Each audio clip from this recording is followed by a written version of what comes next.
Vamos a ir a la segunda carta a los Corintios. Por favor, tengan la amabilidad de abrir la escritura en la segunda carta a los Corintios, capítulo 12, versículos del 1 al 10. Es importante tocar temas como estos, especialmente hoy día, en que las iglesias, lejos de proclamar el reino, hacen una oferta mercadológica a cual ofrezca mejores cosas, y lo ofrecen estas cosas en nombre del cristianismo, en nombre de Jesús. La cosa no es hacer reino. La cosa para muchas iglesias es hacer clientes, hacer adeptos, hacer números. Y en la Biblia esta mañana vamos a aprender en realidad qué es el cristianismo. Segunda carta a los Corintios, capítulo 12. ¿Lo tenemos, hermanos? Quiero que lea detenidamente lo que Pablo va a exhortar y enseñar a toda esta comunidad de fe. Ciertamente no me conviene gloriarme, pero vendré a las visiones y a las revelaciones del Señor. Conozco a un hombre en Cristo que hace 14 años, si en el cuerpo no lo sé, si fuera del cuerpo no lo sé, Dios lo sabe, fue arrebatado hasta el tercer cielo. Y conozco al tal hombre, si en el cuerpo o fuera del cuerpo no lo sé, Dios lo sabe, que fue arrebatado al paraíso, donde oyó palabras inefables que no le es dado al hombre expresar. De tal hombre me gloriaré, pero de mí mismo en nada me gloriaré, sino en mis debilidades. Atención al 6. Sin embargo, si quisiera gloriarme, no sería insensato, porque diría la verdad, pero lo dejo. ¿Para qué lo deja? Para que nadie piense de mí más de lo que en mí ve u oye de mí. Y para que la grandeza de las revelaciones no me exaltase desmedidamente, me fue dado un aguijón en mi carne, un mensajero de Satanás que me abofetee, para que no me enaltezca sobremanera, respecto a lo cual 3 veces he logrado al Señor que lo quite de mí. Y me ha dicho: bástate mi gracia, porque mi poder se perfecciona en la debilidad. Por tanto, de buena gana me gloriaré más bien en mis debilidades, para que repose sobre mí el poder de Cristo. Por lo cual, por amor a Cristo, me gozo en las debilidades, en afrentas, en necesidades, en persecuciones, en angustias, porque cuando soy débil, entonces, ¿qué dice la Escritura? Vamos a orar. Padre, en esta mañana, Dios, abrimos esta palabra para meditar bíblicamente sobre lo que es el cristianismo o el seguimiento a tu persona.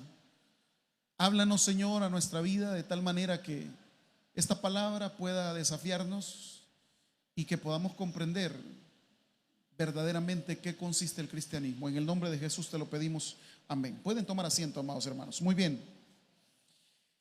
Hay un sinnúmero de conceptos que hoy día se le llama cristianismo, o prácticas o estrategias o llamémosle maneras de ofrecer el cristianismo.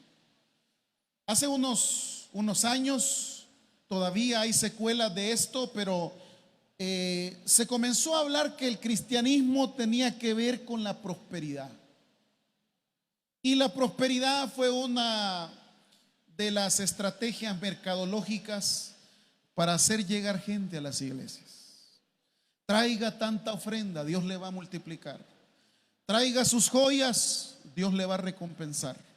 Regale casas, regale carros, regale. Usted quizás se dio cuenta de muchas de estas estafas. en todos los medios de comunicación, prometiendo a la gente cosas que la Biblia jamás ha prometido. Y la gente, como también es muy necesitada y muy interesada, y cuando le ofrecen un negocio a la gente, se ahí va de toda la boca: ay, Dios me va a hacer prosperar, Dios esto y lo otro. El problema es cuando no llegó esa prosperidad. El problema es cuando no recibí dinero. El problema es cuando estoy igual. Ahí viene, y entonces ese concepto quedó en el pasado. Se le conoce a los pastores como los pastores de la prosperidad, hablando solamente de pisto, hablando de negocios, hablando de esto, hablando de aquello. Y tristemente, la Biblia jamás menciona una promesa de riqueza. No menciona: hágase cristiano y Dios le va a mandar una bolsa llena de oro y de plata y de... No, no, no. Jesús solamente hace una invitación y dice: el que quiera venir en pos de mí, tome su cruz y sígame. Jesús en ningún momento dice: mire, así como yo tengo pisto y nací en un palacio, eso le voy a dar. No, no, jamás dijo eso Jesús. Por lo tanto, el evangelio de la prosperidad, pues, digamos, quedó desfasado. Y hay algunas secuelas en algunas disertaciones, en algunos mensajes, pero usted, como miembro de la iglesia, como conocedor de la Biblia, debe de saber que el reino de Dios no es comida, ni bebida, ni pisto, ni plata, ni oro. El evangelio de Dios es poder de Dios, seguimiento a Jesús y seguir adelante hasta que Él venga. Amén. Hay otro concepto también acerca del cristianismo, y ese es muy actual, acerca de que pues el cristianismo debe de, le llaman ellos, debe de reformarse, debe de sufrir un cambio, y comienzan lo que se conoce como aquello de comenzar a predicar en las iglesias: ah, mire, todo lo que usted aprendió en las demás iglesias evangélicas, eso no sirve. No sirve, no. Aquí, mire, aquí le estamos enseñando la sana doctrina.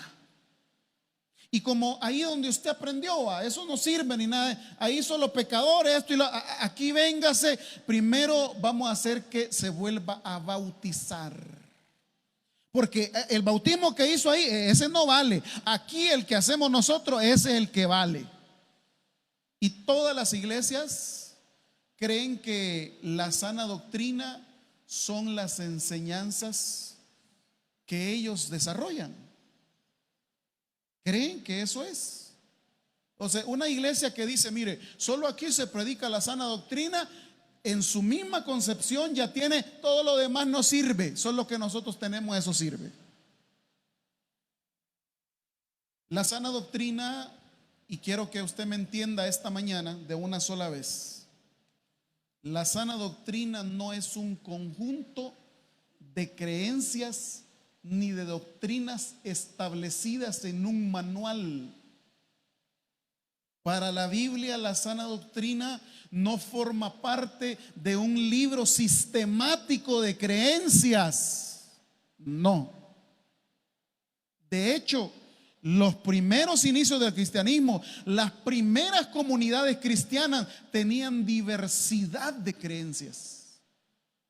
Diversidad de creencias. De todos los colores, de todos los sabores, unos creían una cosa, otros creían otra, otros creían tal cosa. La misma Biblia, en la misma Biblia usted encuentra diferentes concepciones. Usted encuentra a un apóstol Pablo hablando de ciertos temas, y encuentra al apóstol Pedro diciendo: este Pablo escribe cosas que son difíciles de entender, dice. Pero nunca pasaron peleando. Pero nunca Pedro le dijo a la gente: hey, miren, lo que Pablo dice, eso no es, la sana doctrina es esto. Jamás. La palabra doctrina es la palabra enseñanza. Por lo tanto, hablar de sana doctrina es hablar de sana enseñanza. Pero esa sana enseñanza no tiene que ver con conceptos, tiene que ver con una ética de vida. No sé si me doy a entender, hermanos. Por lo tanto, yo no puedo venir y decirle, hermano, aquí en la iglesia es la única donde se predica la sana doctrina. No, porque sana doctrina no le pertenece a un manual ni a una iglesia. La sana doctrina es todo aquello que me acerca a ser como Jesús fue. Amén. Entonces, ya usted tiene dos conceptos errados de lo que es el cristianismo. El cristianismo no puede tener en la mente solamente la prosperidad. El cristianismo tampoco puede tener en la mente esos manuales largos de la sana doctrina. Se lo demuestro bíblicamente. Jesús dijo, el mensaje tiene que ser comprendido hasta por un niño. Un niño tiene que entender el mensaje del reino. Entonces, más allá de los pleitos doctrinales, lo que Dios propone en la Biblia es, y volvemos a lo mismo, a un seguimiento a Jesús de Nazaret. ¿Están aquí conmigo? Dos diferentes conceptos. Ni la prosperidad, ni aquel que habla de que solamente él predica sana doctrina es cristianismo. Tercer concepto erróneo. Hoy se habla mucho de las liberaciones espirituales. ¿Qué son las liberaciones espirituales? Un montón de gente que ahí anda diciendo, mire, es que usted necesita ser liberado, porque a usted lo que le ha pasado es que un demonio lo ha agarrado. Yo recuerdo allá en Sonsonate, en Acajutla, la parte de la iglesia que allá donde estamos, muchos de los hermanos creían que la causa de sus desgracias era que alguien le había hecho un entierro. ¿Se imagina usted? Y varias veces que hablamos con los hermanos, ellos expresaban esto y decían, es que mire, pastor, yo estoy salado porque a mí me han hecho un entierro. ¿Cómo es eso? Sí, a mí me dijo el vaso, a mí me dijo la hermana fulana y tal, a mí me dijo el hermano fulano y tal, que yo necesitaba una liberación de ese entierro. Ah, de veras. Sí, me dice, y por eso voy a visitar allá, no me acuerdo cómo se llamaba el hermano que visitaban, pero ese era el encargado de las liberaciones espirituales. Lo único que cada liberación costaba 60 bolas. Mire qué bonito, así, alguien quiere liberarse espiritual, yo 40 le voy a cobrar, va. 60 bolas cobraba la liberación espiritual, hermanito fulano ese. Y gente que en todo andan viendo al diablo, en todo andan viendo demonios. La hermana un sugaz tiene ahí en el estómago, ese es el diablo, Satanás es ese. No, hombre, si solo tiene que ver con una buena alimentación, ahí no tiene nada que ver el diablo, hombre. No, hermano, a usted el diablo, usted necesita una liberación espiritual, siervo. Y mire, para esa liberación va a necesitar ayunar por lo menos 40 días. Y después del ayuno va a venir aquí a que lo embadurne de aceite y de sal. Tampoco es eso. Tampoco es eso. La Biblia habla de que cuando nosotros recibimos a Cristo Jesús, venimos a ser parte de la familia de Dios. Y una vez yo siendo parte de la familia de Dios, hay un Espíritu Santo que entra a mi vida. Y ese Espíritu Santo de mi vida, dice la Biblia, el que está en vosotros es más poderoso que el que está. Que venga cualquier diablo rojo, verde, amarillo y negro, el Espíritu de Dios que está en mí es más poderoso que cualquier diablo. Entonces, digo esto porque hay gente que quiere una liberación espiritual. La liberación espiritual usted la tuvo desde el momento que aceptó a Jesús. Ahí la tuvo. Ahora, ¿por qué se siente oprimido? Ah, bueno, entonces porque usted verdaderamente no ha aceptado a Cristo como su Señor y Salvador. Pero que usted me venga a decir, ya siendo cristiano, ya habiendo aceptado a Cristo, que le tiene miedo a que le hagan un entierro, a que fumen el puro por usted o porque le lean la taza, debe estar desquiciado, hermano. Porque una vez usted es hijo de Dios, dice: lo que mi Padre me dio, nadie lo arrebatará de mi mano. Nadie. Ni el cachudo, ni la ciguanaba, nadie, amados hermanos. El Espíritu Santo es más poderoso que cualquier influencia de esas. Entonces, tampoco ese concepto de andar en liberaciones espirituales. Voy a tocar un tema que es el que tiene que ver con el texto. El cristianismo tampoco es las experiencias místicas. Pastor, ¿qué son las experiencias místicas? Muy bien. La psicología y la antropología han estudiado las experiencias que los seres humanos pueden tener a partir de cierta reacción ante circunstancias. Y no vamos a negar que, por ejemplo, de momento aquí hay muchas personas, y voy a hablar esto con mucho respeto. Hay personas que han ido a diferentes retiros. Normalmente van a las montañas, van a algunos lugares maravillosos. Y en esos lugares ellos experimentan, por eso ahí viene el término, experiencias místicas. ¿Por qué mística? Porque es misterioso. Usted no puede explicar lo que está viviendo. Es un estado en el cual entra la conciencia del ser humano y usted le pueden ocurrir muchas cosas: llorar, reírse, muchas cosas. Por eso le llaman las experiencias místicas. Ahora, una cosa son las experiencias místicas. Otra cosa es decir: el cristianismo son esas experiencias místicas. No son esas experiencias místicas. Le voy a explicar por qué. Porque las experiencias místicas también pueden ser inducidas a partir de otras cosas que nada tienen que ver con el evangelio. Por ejemplo, en China hoy se conoce una droga que no es ni hierba, que no es, no. La droga consiste en escuchar música a unos niveles, a unos decibeles que la conciencia se pierde. Entonces los muchachos allá en China oyen este tipo de música, se ponen los audífonos y entran a esa experiencia mística. Las personas que están en un estadio, uno no comprende cómo logran estar en el sol 3 o 4 horas brincando, saltando. Lo único que han ingerido son alcohol, drogas algunos. Y después de estar ahí gritando y brincando todo el día, fue una experiencia mística también. ¿Por qué? Nadie le da explicación de por qué. Usted puede vivir una experiencia mística en la naturaleza. Usted puede tener una experiencia mística conduciendo su vehículo. Usted puede tener una experiencia mística en la madrugada, en la noche, cualquier cosa. Ahora, hay que tener mucho cuidado, y en ese apartado yo voy a explicar cuál es la diferencia entre una experiencia que viene de Dios y una que no viene de Dios. Entonces, solamente a nivel introductorio he dicho: el evangelio no consiste en prosperidad, el evangelio no consiste en experiencias místicas, el evangelio no consiste en liberaciones espirituales, el evangelio no consiste en sana doctrina, tampoco el evangelio consiste en que Dios me va a responder a todo lo que le pido.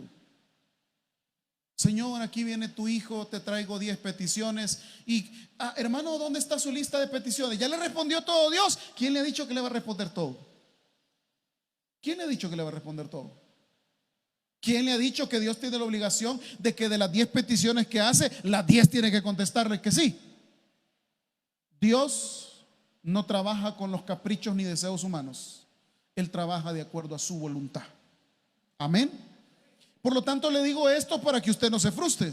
Hay ocasiones que Dios le va a contestar oraciones y hay ocasiones que Dios no le va a responder oraciones. ¿Estamos ahí, hermanos? Muy bien, ahora sí nos vamos al texto. Vamos a leer los versículos del 1 al 4. ¿Qué tiene Pablo? Pablo tiene una experiencia mística. ¿Están aquí conmigo? Y él la va a describir de esta forma. Miren ustedes.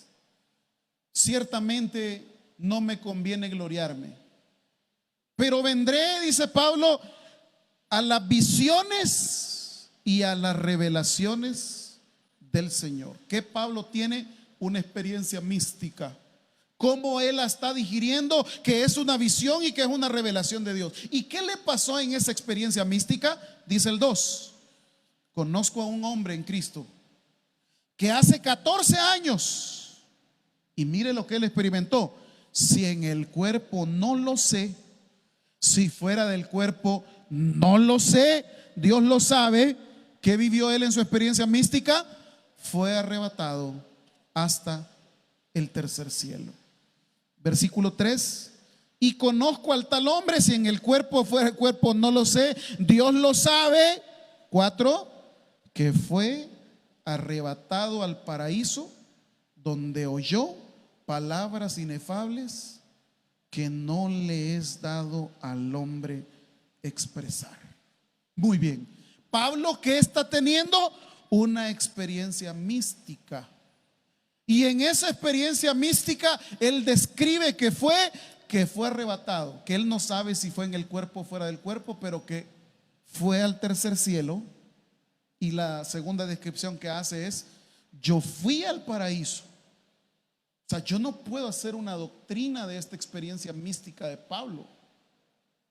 Yo no puedo. Ya ve que es el tercer cielo. Para empezar, en su mismo lenguaje, en primero dice el versículo 2 al final: fue arrebatado hasta el tercer cielo. Y luego cambia la imagen y dice, versículo número 4: fue arrebatado ¿a dónde? Él mismo está cambiando los conceptos. Es que ni teológicamente puede llamarse lo mismo el tercer cielo que el paraíso. En su propia doctrina establecida en la Biblia, Pablo no utiliza esos mismos conceptos para cielo, ni el cielo ni el paraíso. Lo que quiero decir, amados, esta experiencia mística de Pablo es simplemente eso, una experiencia mística. Ahora, ¿por qué es importante destacar esta experiencia mística de Pablo? Porque mire lo que va a decir. Versículo número 6. Sin embargo, ¿qué dice Pablo? Si quisiera gloriarme, no sería insensato, porque diría la verdad, pero lo dejo. Yo quiero que subraye eso último que dice el versículo 6. ¿Por qué lo deja? Para que nadie piense de mí, ¿cómo? Más de lo que en mí ve y oye de mí. ¿Qué tenemos entonces en primer lugar en la enseñanza de los textos bíblicos? Número 1, el cristianismo no son experiencias místicas. Ciertamente Pablo tiene un viaje, no se sabe si al cielo o al paraíso, no se sabe si él está pensando que es lo mismo, pero fue a ese lugar, experimentó ese lugar, vivió ese lugar, pero él está diciendo: nadie piense de mí más de lo que ve en mí u oye de mí. Es decir, Pablo no le da importancia a la experiencia mística. ¿Están aquí conmigo? Si Pablo hubiese vivido en nuestro tiempo, la cosa sería diferente. Porque aquel que tiene una experiencia mística piensa que por haber tenido esa experiencia mística está más cerca de Dios. No, hermano, es que la verdad que usted nunca ha experimentado esto. Es decir, como que aquel que tiene una experiencia mística, ese es, mire, ese hombre sí está cerca de Dios. No, porque el cristianismo no son experiencias místicas.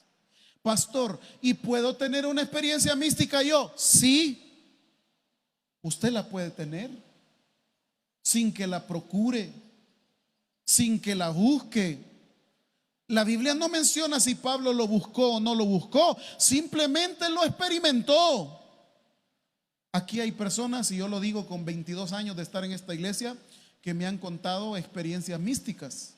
Pastor, fíjese que yo de repente estaba en la noche orando, y cuando estaba orando sentí un calor que me abrazó, y de repente comencé a llorar y sentí la presencia de Dios y lloré de tal manera, y cuando me vine a dar cuenta era la 1 de la mañana y yo seguía orando, y sentí tan galán, pastor. ¿Qué estaba experimentando su hermano? Una experiencia mística. Ahora, ¿eso es malo o bueno? Bueno, si es de Dios, todo lo que viene de Dios, ¿qué es? ¿Dónde está el problema? en venir a gloriarse. Hermanos, yo he tenido experiencias con Dios muy cercanas. No, el cristiano en lo único que se puede gloriar es en el amor y la misericordia de Dios. Es en lo único que se puede gloriar. Pastor, ¿usted ha tenido experiencias místicas? Sí, las he tenido. He tenido momentos en los cuales yo siento que Dios me habla cara a cara y me dice esto, pero yo nunca se las he contado. Se lo estoy contando porque aquí es el tema. Yo he tenido experiencia. Yo le repito, yo a veces tengo ya mis sermones preparados con anticipación, y hay madrugadas de sábado que cambiarlo, volverlo a hacer. No, hombre, Señor, hacerlo de nuevo. Experiencias místicas. Ahora, yo no voy a venir a gloriarme, hermano. A mí sí me habla el Señor. Mira, no.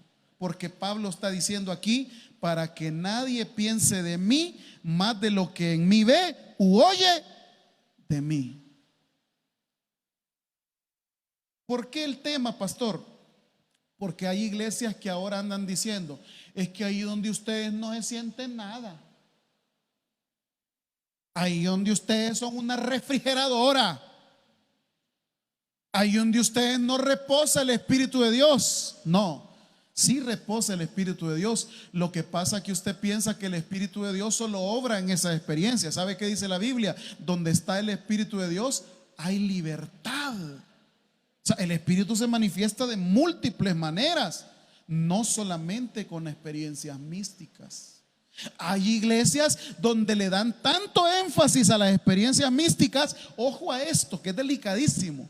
No quiero faltar el respeto a ninguna iglesia, pero hay iglesias en donde a la inducción de psicología colectiva le llaman experiencia mística. Pastor, ¿y eso es posible? Sí.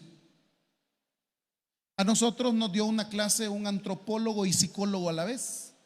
Hizo ahí una muestra en la clase de cómo inducir a un estado emocional en donde un grupo de personas determinadas puedan comenzar o a llorar o a reír o a lo que sea. Sí, eso era nuevo para nosotros, pero la cátedra de este hombre era demostrar cómo a través de la psicología de masas puede hacerse llegar a esa experiencia. Y en efecto comenzó a hablar suavecito y de repente sonó una música. Al ratito todos estábamos llorando, hermano. Hasta los más duros. ¿Sabe cuál es el problema? Eso sí se puede, pero yo no voy a atribuir a una técnica, no se la voy a atribuir al Espíritu Santo. Hay cosas que no se planifican. Aquí, por ejemplo, hemos orado, digamos, en medio del culto hemos comenzado a orar eso, y sentimos la presencia de Dios. Eso es muy distinto. Eso es muy distinto a yo decirle: miren, necesito esta música, el tecladista quiero que utilice estas melodías, utilice estas notas, haga esto, a los de las luces, a los de esto. No. Si vamos a dejar que Dios nos toque y nos hable, pero que sea Él que se manifieste. No vamos a comenzar con técnicas, no vamos a... ¿Qué es lo que ocurre? ¿Qué es lo que ocurre en muchos lugares? No estoy diciendo que todos, en muchos lugares, y es necesario que usted lo sepa. Ocurre en muchos lugares. Entonces, Pablo dice: yo he tenido esta experiencia. Ahora, otro tema más. ¿Cómo descubrir, pastor, que es una experiencia de Dios y no es cualquier experiencia que me inducieron? Bueno, primero, la experiencia con Dios toda la vida le va a dar paz, porque Él es el príncipe de ¿qué? Usted no me puede venir a hablar de una experiencia con Dios si tiene miedo. Aquí hay una hermana que la llevaron a una reunión, y cuando la llevaron a una reunión dice que comenzaron a orar y de repente todo el mundo cayó al suelo y comenzó a hacer gestos raros, a sacar espuma de la boca, y el que estaba ahí dirigiendo dijo de que que no, que era el Espíritu Santo y que esto y lo otro. Y yo le digo: le voy a hacer una pregunta.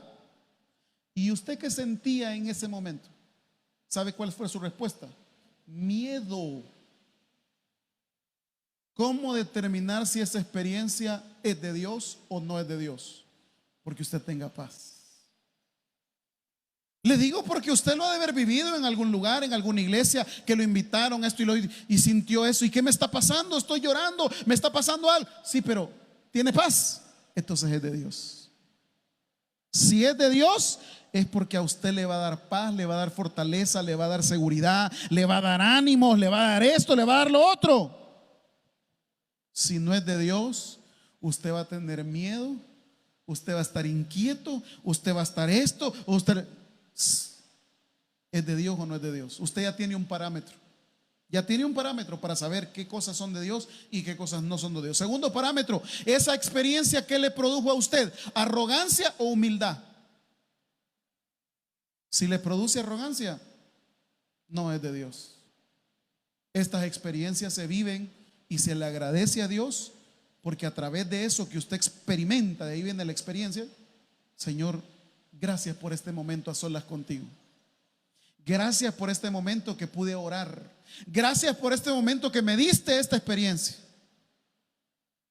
Ese es un tema que lo tenía hace mucho tiempo, que no me atreví a hablarlo, pero después que varias personas han consultado, ¿y qué es eso que se siente, pastor? Es una experiencia mística. Ahora solo basta descubrir si es de Dios o no es de Dios. Muy bien. Versículo 8 y 9. Esa experiencia mística no lo es todo. A Pablo le sucedió, pero Pablo no se centra en eso. ¿Sabe usted que en todas las cartas esta es la única referencia que Pablo hace de esa experiencia? No menciona en Efesios nada, no menciona en Romanos nada, no menciona en Colosenses nada. La única vez que él menciona esa experiencia es en Corinto. Ahí lo habla claramente y abiertamente lo que pasó. ¿Qué quiere decir? Que no fue fundado su evangelio ni su cristianismo en las experiencias. Porque la experiencia, y aquí viene otro tema, la experiencia es una emoción humana. Una emoción humana.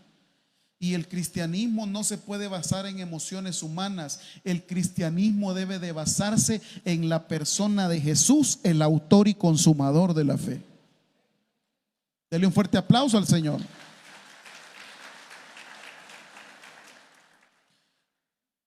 Vamos al versículo 8 y 9 del texto. Y aquí vamos a tener otra enseñanza.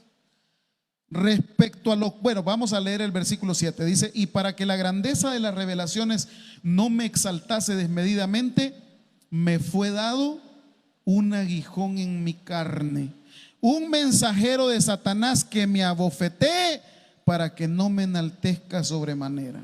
Dice el versículo 8: respecto a lo cual 3 veces he rogado al Señor que lo quite de mí. ¿Y qué le pasó a Pablito? ¿Y qué le dijo el Señor?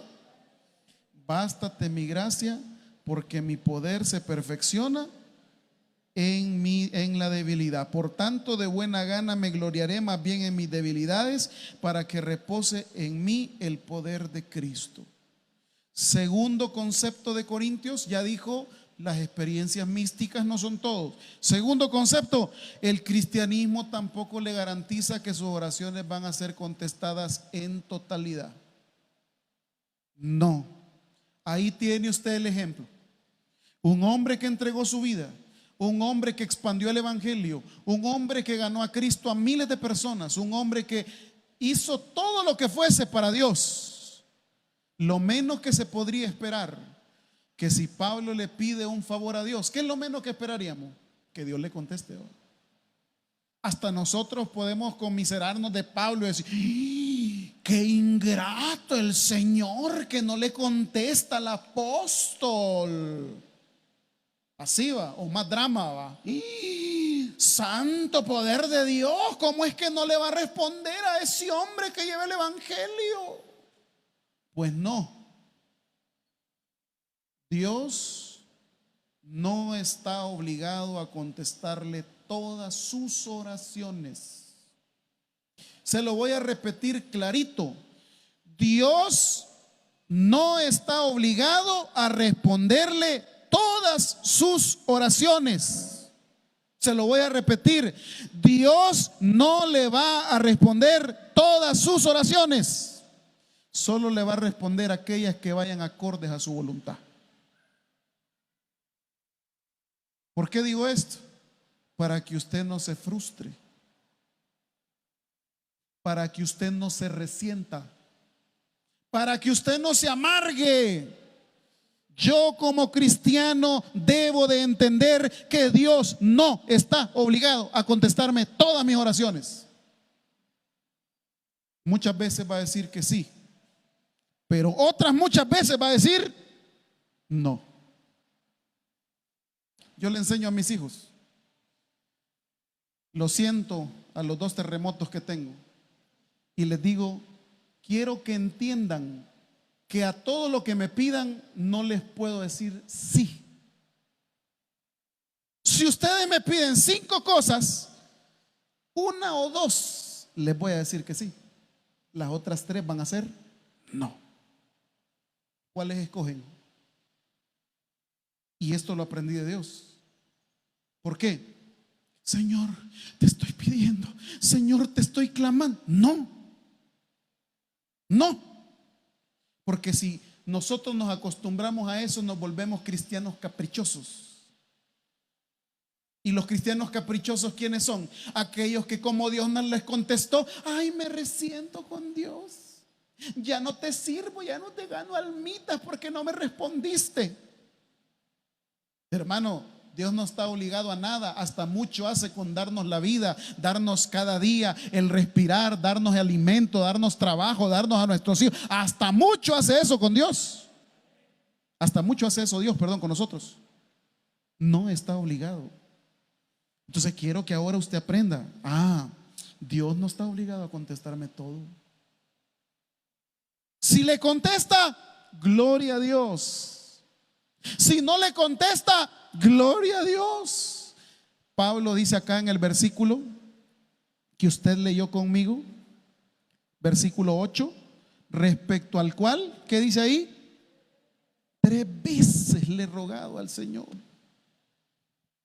Mire, para que Dios nos responda, a veces ayunamos, hacemos vigilia, pedimos en la mañana, pedimos al mediodía, pedimos en la tarde, a media mañana, a media tarde, en la madrugada, en la noche.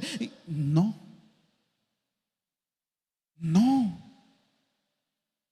Cuando usted piensa de esa forma, se va a dar cuenta qué maravilla es depender de Dios.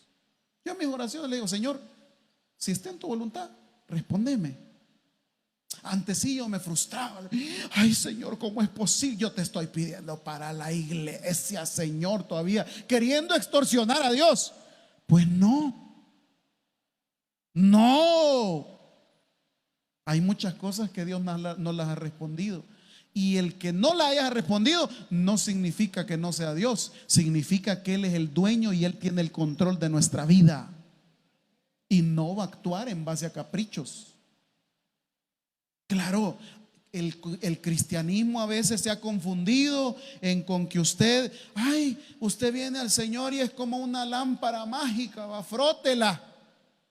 Y ya cuando la haya frotado, venga al culto de milagros, aquí Dios le va a dar de todo. Hermana, ¿por qué quiere que pidamos? Por salud, dinero y amor, pastor. No, Señor. Hoy en la Biblia se le ha enseñado que ni el gran apóstol Pablo, aunque pidió 3 veces, ¿qué le dijo Dios? No, papito. Y eso que es el gran Pablo, que llevó el evangelio, y nosotros que no hacemos nada por Dios, hermano. Si no le contestó a este que perdió su vida, y a mí que ni ganas de ir al culto me dan, y a veces llego y a veces no. ¿Están aquí todavía, hermanos? Pastor, ¿y por qué Dios no me va a responder a todas las oraciones? Porque Dios obra en base a sus propósitos. Sus propósitos, nunca se le olvide, propósitos. Por eso cuando uno ora al Señor, ¿será tu propósito que yo me meta a este lío? Señor, ¿será tu propósito que me den este trabajo? Señor, ¿será tu propósito que yo haga este negocio? Señor, ¿será tu propósito que yo venda esto otro? No caprichos, propósitos. Y a veces las peticiones suyas solo bastan darles un propósito. Por ejemplo, Señor, yo te pido un carrito, yo te pido. No le ha puesto el propósito. Si es propósito de Dios, Señor, el carro lo quiero para poder congregarme y darle raya a hermano. Ahí está el propósito. No sé si me explico. Ya ahí le está poniendo usted un propósito. Señor, yo te estoy pidiendo este trabajo porque en el trabajo me va a quedar chance de servir y de congregarme. Propósito. Recuerde, las peticiones deben de ser en base a los propósitos de Dios. Señor, dame un buen hígado para seguir bebiendo. Para que no pega. Porque Dios dice que nos va a dar conforme a sus propósitos. Entonces, mis peticiones deben ir acorde a sus propósitos. Y establecer, bueno, Señor, yo ahora he aprendido que no a todo me vas a decir que sí. Por ejemplo, especialmente aquellos que viven una enfermedad. Hay quienes Dios los va a sanar, fíjese. Y aquí hemos visto testimonios. Señor, el Señor se glorificó, me regaló unos pulmones nuevos, me dio un corazón nuevo, me dio tal cosa. Sí, pero hay otros que no nos va a responder. Y no el Rey de Reyes, Señor de Señores, pues. Él dice, no me servís mucho allá en Ciudad Delgado, ahora aquí te quiero en el cielo. Conforme a sus propósitos. Ahora, ¿yo me voy a resentir? No. ¿Qué dice Job cuando le quitan todo? Jehová dio, Jehová quitó, sea por los siglos, Jehová bendito. Señor, respóndeme esta petición. No me la respondiste. Amén, Señor. Yo sigo igual. Ahora, la última parte. Este es en qué consiste el cristianismo. Versículo 10, y con esto termino. Por lo cual, por amor, ¿a quién dice ahí? No dice a la iglesia de Éfeso. No dice a la iglesia de Colosa.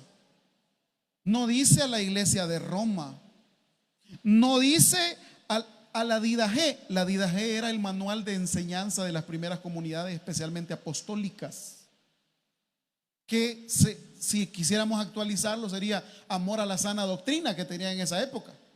Tanto la Didache como otro libro que se llama Pastor de Hermas contenían claramente algunas enseñanzas doctrinales de las primeras comunidades de fe.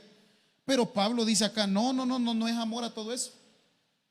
No es amor a que Dios me haya bendecido, porque Pablo dice, sé tenerlo todo y sé vivir sin nada. Con todo y para todo estoy enseñado, dice Pablo en Filipenses. Así que Pablo tampoco dice aquí, por amor a las experiencias místicas que he tenido, tampoco dice eso. Entonces Pablo dice, no es amor a la sana doctrina, no es amor a la prosperidad, no es amor a la experiencia mística, no es amor a la liberación espiritual, no es amor ni siquiera a que Dios le haya contestado, porque no le contestó, no lo acaba de decir pues. Pero aunque Dios no le contesta, mire Pablo como dice, por lo cual, por amor a ¿qué? A Cristo. Entonces, bíblicamente, pastor, ¿qué es el cristianismo? ¿En qué consiste el cristianismo? ¿En seguir a quién? ¿En seguir a quién? Es todo. Es todo. Ahora, seguir a Cristo no es fácil. No crea que es una cosa de que aquí voy yo detrás de Él. Solo quiero, a lo largo de los siglos, los padres apologetas, los padres apostólicos, los comentaristas desde el siglo I hasta la actualidad, alguien se pregunta, ¿cuál fue el aguijón de Pablo? ¿Qué fue? Hay 167 posibles respuestas. Nadie sabe. Esas 167 respuestas tienen que ver con, por ejemplo, la incredulidad, podría ser un aguijón en Pablo. Las tentaciones también, el recuerdo pasado de que él fue un perseguidor, Otros dicen que habrá sido una enfermedad dolorosa, una enfermedad crónica, una secuela de que si él en Tarso fue boxeador. Otros dicen que fue un dolor de cabeza que ahora se conoce como la migraña. Otros dicen que pudo haber tenido gota. Otros dicen que fue reumatismo, el nervio ciático, dolor de muelas, cálculos en la vesícula, cálculos en el páncreas, cólicos, lepra, enfermedad de la vista, epilepsia, fiebres palúdicas, enfermedades nerviosas, histeria, la fiebre que se conocía en el siglo I como la fiebre de Malta. Y les puedo mencionar los 167 posibles significados de lo que él dijo: tengo un aguijón en la carne. Aquí dice el pasaje, versículo 7: y para que la grandeza de las revelaciones no me exaltase desmedidamente, me fue dado un aguijón en mi carne. ¿Cuál es ese aguijón? 167 posibles respuestas. La clave no es definir qué es el aguijón. Fíjese usted, la clave de interpretación del pasaje no es definir cuál era el aguijón de Pablo. La clave del pasaje es, vuelva a leer conmigo el versículo 10: por lo cual, por amor a Cristo, me gozo en las debilidades, en afrentas, en necesidades, en persecuciones, en angustias, porque cuando soy débil, entonces soy. El cristianismo es seguir a Cristo a pesar de que usted tenga un aguijón o que tenga varios aguijones. La palabra aguijón es la palabra griega estaca. Y la estaca se servía para poder sostener, para poder detener algo.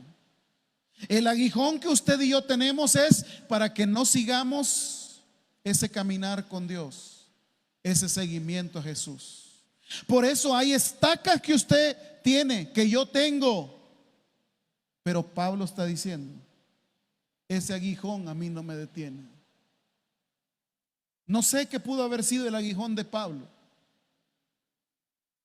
No sé cuál es el aguijón que usted tiene. Yo sé mis propios aguijones, pero Dios dice en esta palabra: el cristianismo consiste en que me sigas a pesar de los aguijones que te quieren detener. ¿Será una enfermedad? ¿Será una deuda? ¿Será una relación? ¿Será tu forma de pensar? ¿Será tu nerviosismo? ¿Será tus situaciones? ¿Qué será? ¿Qué es esa estaca? ¿Qué es ese aguijón que te quiere detener esta mañana? Dios no ha prometido que te lo va a quitar. Dios te ha prometido que aunque tengas uno o varios aguijones, puedas seguir adelante hasta que Cristo venga por todos nosotros. Démosle un fuerte aplauso al Señor. Padre, gracias por esta palabra, Dios, porque a veces tenemos confusión entre lo que es el cristianismo. Muchas posturas que más que cristianas son mercadológicas, que ha pretendido a lo largo de siglos ganar adeptos y clientes. Esta mañana, Dios, hemos aprendido que el cristianismo no es prosperidad. El cristianismo no son liberaciones espirituales. El cristianismo no son experiencias místicas nada más. El cristianismo no es una oferta de que Dios va a responder todo. No, el cristianismo es que a pesar de que hayan aguijones, sigues adelante. El cristianismo es que a pesar de que tú hayas pensado: hoy es el último domingo que me congrego, porque ese aguijón te está haciendo pensar eso. El cristianismo es seguir hasta que Cristo venga. A pesar de la enfermedad, a pesar de la deuda, a pesar del problema psicológico, emocional, a pesar de las relaciones tóxicas, a pesar de la deuda, a pesar de todo eso, yo sigo adelante. Yo sigo adelante. Quiero hacer una oración y Dios quiere ministrar a todos aquellos que Quizá en algún momento se han resentido porque Dios no respondió. Mientras toda la iglesia tiene sus ojos cerrados. El predicador ha finalizado el mensaje. Es hora que recibas a Jesús como tu único y suficiente Salvador personal.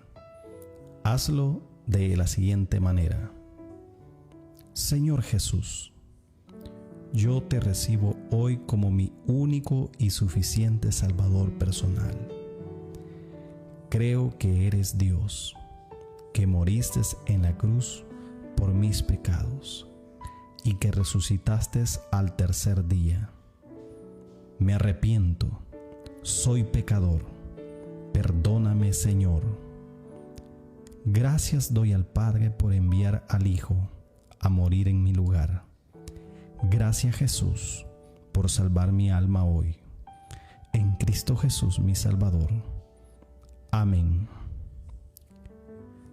Si has hecho la oración con todo tu corazón, te damos la bienvenida a la familia de la fe. La Biblia dice en Juan capítulo 1, versículo 12: mas a todos los que le recibieron, a los que creen en su nombre, les dio la potestad de ser hijos de Dios. Te damos la bienvenida a nuestra iglesia. Somos más que una familia. Tabernáculo Bíblico Bautista, Ciudad Delgado. Dios te bendiga.